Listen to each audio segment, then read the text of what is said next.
नमस्कार. मी प्राध्यापक राजेश कागणे. इंग्लिश गुरुजी यूट्यूब चॅनलवरती आपले स्वागत आहे. या व्हिडिओमध्ये आपण 10वी तथा 12वीच्या मंडळ परीक्षेचं केंद्र कशा पद्धतीने चालवायचं असतं, केंद्राच्या दरम्यान कोणकोण व्यक्ती या ठिकाणी महत्त्वाचे असतात, त्याचबरोबर कोणता कोणता प्रोफॉर्मा आपण परीक्षेच्या दरम्यान भरावा, केंद्रप्रमुख तथा केंद्रप्रमुखासोबत असलेला जो लिपिक आहे त्या दोघा जणांची कशा पद्धतीने कार्यवाही करावयाची असते आणि त्याचबरोबर भरारी पथक किंवा बैठे पथक याची नेमकी जबाबदारी काय, त्याचबरोबर कोणते कोणते प्रोफॉर्मा आपल्याला भरावयाचे असतात, कोणते कोणते स्टिकर आणि कोणते कोणती तयारी करायची असते याविषयीची संपूर्ण माहिती या व्हिडिओमध्ये आपण पाहणार आहोत. चला तर आपण बघूयात 10वी तथा 12वीचं मंडळ परीक्षा केंद्र आणि ते आदर्श कशा असेल याविषयीची तयारी कशी करायला पाहिजे. सर्वप्रथम मुख्याध्यापक तथा प्राचार्य यांच्याकडून आपले स्वतःचे नाव किंवा ज्येष्ठ शिक्षकाचे नाव याची शिफारस मंडळाला करावयाची असते.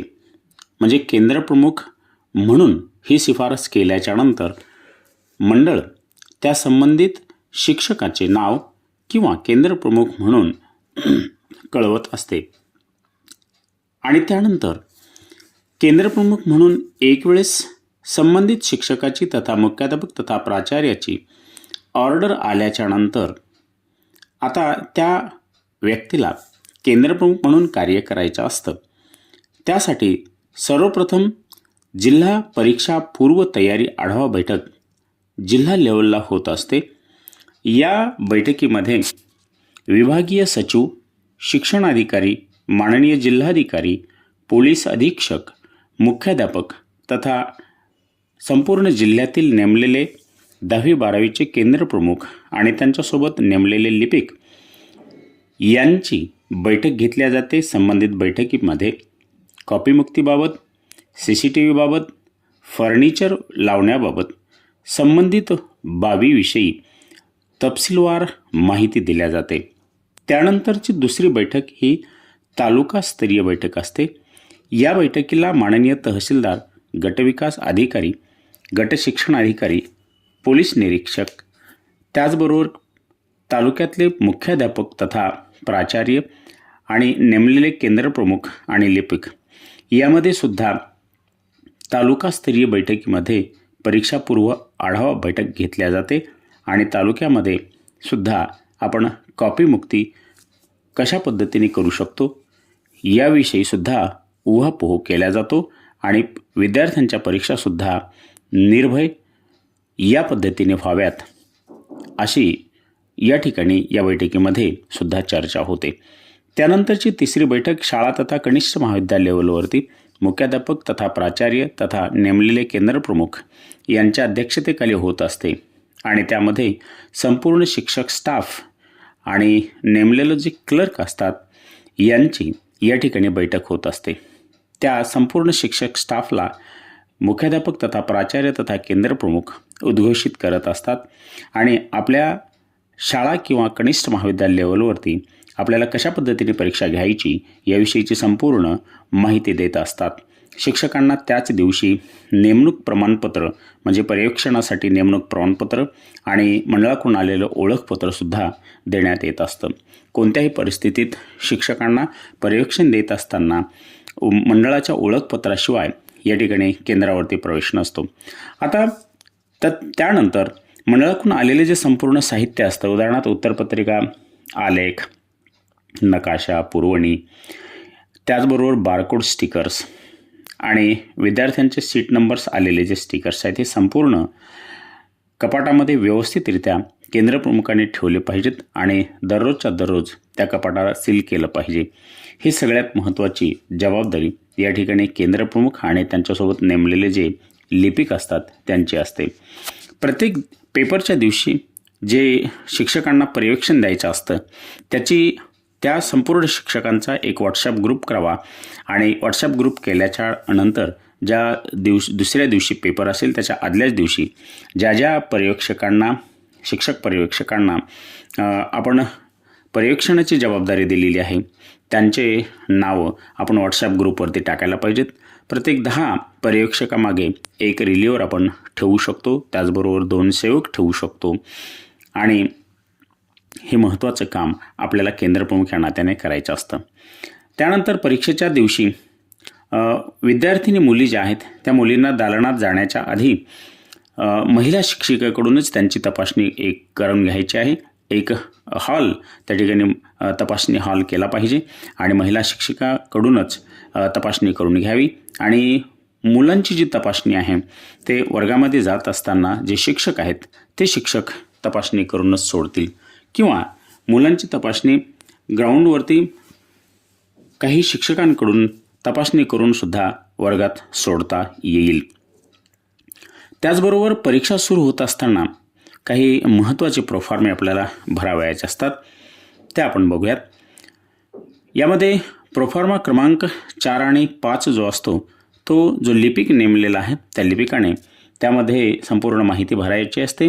किती दालनं आपण केलेले आहेत ती माहिती 4 मध्ये आणि संपूर्ण विद्यार्थी कोणत्या जो विषय आहे त्या विषयाला किती विद्यार्थी आहेत, अतिरिक्त काही विद्यार्थी आलेले आहेत का, दिव्यांग काही विद्यार्थी आहेत का, माध्यम बदल काही विद्यार्थी आहे का किंवा विषय बदल काही विद्यार्थी आहे का याच्याविषयीची माहिती फॉर्म नंबर 5 मध्ये त्या संबंधित सेवकाने करायची. आणि परीक्षा दालनामध्ये पर्यवेक्षक जे जातील त्यांच्यासोबत उत्तरपत्रिका म्हणजे 25 विद्यार्थ्यांचा हॉल असेल, 25 उत्तरपत्रिका, 10 पुरवणी, फॉर्म क्रमांक 1 आणि 2 तो एक प्रतीमध्ये, त्याचबरोबर फॉर्म क्रमांक 3 हा एक प्रतीमध्ये आणि संबंधित अशा प्रकारचं हमीपत्र पर्यवेक्षकाकडून दररोज भरून घ्यायचं ते सुद्धा सोबत दिलं पाहिजे. आणि त्या दरम्यान परीक्षेच्या पेपर सुरू होण्याच्या आधी अर्धा तास विद्यार्थी हे संपूर्ण आपापल्या बैठक क्रमांकावरती बसतील आणि विद्यार्थ्यांचा बैठक क्रमांक हे आपल्या उत्तरपत्रिकेवरती टाकतील आणि त्यावरती स्वाक्षरी करण्याचं काम पर्यवेक्षक करतील. फॉर्म नंबर 1, 2 आणि 3 वरती पर्यवेक्षक संपूर्ण विद्यार्थ्यांचा बैठक क्रमांक टाकतील आणि विद्यार्थ्यांची स्वाक्षरी ते स्वतः घेतील. दरम्यान जर एखादा विद्यार्थी माध्यम बदलाचा आलेला असेल तर मंडळाकडून आलेला H/S27 हे जे हमीपत्र आहे हे 4 प्रतीत त्या संबंधित विद्यार्थ्याकडून भरून घ्यायचं आहे आणि त्या विद्यार्थ्याला कुठल्याही परिस्थितीमध्ये ज्या हॉलमध्ये नंबर आलेला आहे त्याच हॉलमध्ये त्याचा बैठक क्रमांक टाकायचा, त्याच्यावरची इमर्जन्सी स्टिकर लावण्याची आवश्यकता नाही. जर विद्यार्थ्याचा विषय बदललेला असेल तर मात्र शेवटच्या हॉलमध्ये विद्यार्थ्याचा बैठक क्रमांक टाकावा आणि त्या ठिकाणी इमर्जन्सी जो काही स्टिकर आलेलं आहे मंडळाचं ते मात्र यावेळेला लावायचं असतं आणि त्याच्यासोबतच फॉर्म नंबर 10 हा 4 प्रतीमध्ये भरून घ्यायचा असतो. आणि त्याचबरोबर माध्यम बदलाची आणि विषय बदलाची उत्तरपत्रिका ही मात्र वेगवेगळी अशा पद्धतीने द्यायची असते. जर एकाच हॉलमध्ये वेगवेगळ्या माध्यमाचे विद्यार्थी असतील तर प्रत्येक माध्यमाच्या विद्यार्थ्यांच्या गटासाठी स्वतंत्र फॉर्म नंबर 1 आणि 2 भरून घेण्याची जबाबदारी त्या पर्यवेक्षकाची असेल. या परीक्षेच्या दरम्यान जर बैठे पथक असेल, त्याचबरोबर भरारी पथक आलेला असेल आणि जे पोलीस बंधू असतात या सगळ्यांच्या स्वाक्षरींसाठी अशा प्रकारचा एक नमुना आपण तयार करायचा केंद्रप्रमुखाने आणि सगळ्यांची स्वाक्षरी त्याच्यावरती घ्यायची. जर भरारी पथकाच्या दरम्यान जर एखादे अधिकारी आलेले असतील, आदरणीय शिक्षण अधिकारी साहेब किंवा तालुका दंडाधिकारी म्हणजे तहसीलदार साहेब किंवा माननीय SDO साहेब, हे जर कोणी अधिकारी आलेले असतील तर त्यांच्याकडून भेटपुस्तिका आपण पूर्णपणे भरून घ्यायची असते आणि 2 प्रतीत भरून घ्यायची असते. एक प्रत आपल्याकडे ठेवायची आणि एक प्रत त्यांच्याकडे संबंधितांकडे आपण दिली पाहिजे.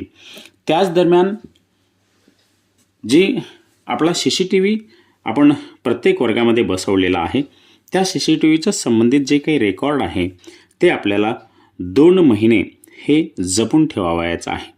म्हणून त्याच्यासाठी जेवढी आपल्याला हार्ड डिस्क लागेल ती हार्ड डिस्कची व्यवस्था ही आपण आपल्या लेवलवरती करावयाची असते.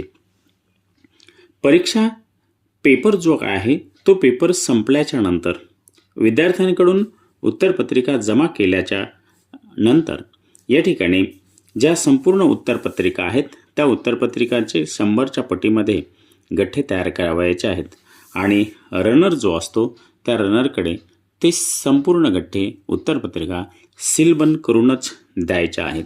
रनरकडेच फॉर्म नंबर 1 आणि 2 आणि 4 आणि 5 त्याचबरोबर डिस्पॅच बुक हे सुद्धा द्यायचे असते. डिस्पॅच बुक हे दररोजच्या दररोज कस्टोडियन ऑफिसकडे द्यायचे आणि त्याच्यावरून ते दररोजच्या दररोज पुन्हा परत घ्यायचे असते. परीक्षा जेव्हा संपण्याची वेळ आलेली असते त्या परीक्षा संपण्याच्या आधी 2-3 दिवस केंद्रप्रमुखाने अकाउंट बुक जे काही असतं मंडळाकडून आलेलं ते पूर्णपणे भरून घ्यायचं आहे आणि भरून घेतल्याच्या नंतर त्याच्यावर संपूर्ण पर्यवेक्षकाच्या सेवकाच्या जे आपण त्याचबरोबर जे काही स्वच्छता बॉय म्हणून आपण नेमलेला असतो व्यक्ती नेमलेला असतो त्या सगळ्यांचे स्वाक्षरी घ्यायचे असतात आणि मंडळाकडून आलेली जी ॲडव्हान्स रक्कम आहे त्या रक्कममधून त्यांचे मानधन अदा करायचे असते. या व्यतिरिक्त जर केंद्रप्रमुखाचा जास्तीचा खर्च झालेला असेल तर त्या अकाउंट बुकमध्ये उल्लेख करायचा आणि ते अकाउंट बुक त्याचबरोबर व्हिजिट बुक म्हणजे जे काही भेटी दिलेल्या आहेत परीक्षेच्या दरम्यान अधिकाऱ्यांनी ती व्हिजिट बुक आणि त्याचबरोबर जे डिस्पॅच बुक आहे हे तीनही बुक मंडळाकडे स्वतंत्ररित्या केंद्रप्रमुखाने मंडळामध्ये जमा करायचे असतात किंवा पोस्टाने पाठवावयाचे असतात. या पद्धतीने आपल्याला संपूर्ण परीक्षा जी काही आहे आपल्याला व्यवस्थितपणे घ्यायची असते आणि आदर्श केंद्र आपण या पद्धतीने करू शकतो. आपल्याला निश्चितरीतीने संबंधित परीक्षा घेण्यासाठी कुठल्याही प्रकारची अडचण येणार नाही. धन्यवाद.